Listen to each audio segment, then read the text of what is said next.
letné prázdniny si ľudia vedia zapracovať, zamakať na záhrade, ale aj oddychnúť či chodiť na výlety. Ja som sa ale bol pýtať v Boliarove, čo ľudia plánujú na letošné letné prázdniny.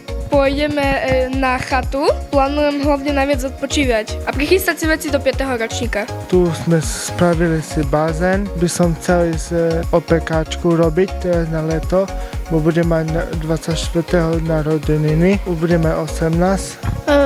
By som sa išiel kúpať, kde by som išiel na výlet.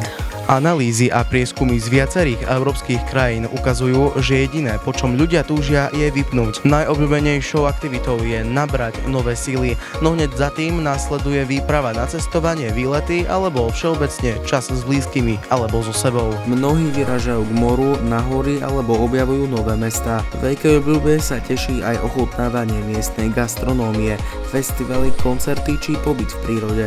Čoraz viac ľudí zároveň dáva prednosť zážitkom pred materiálnymi vecami, chcú vytvárať spomienky, nie zaplňať skrine. A hoci každý trávi leto inak, letné prázdniny majú jednu vec spoločnú a to je, že pri nich chce každý spomaliť tempo a odložiť pracovné povinnosti bokom. Potom sa chcú venovať aj sebe či svojim blízkym a priateľom. Otázkou teda zostáva, ako trávite letné prázdniny vy. Oddychom na pláži, turistikou, výletmi alebo radšej doma na záhrade.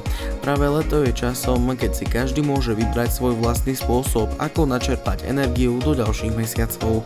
Pre Myšiak Média, Michal Forgáč.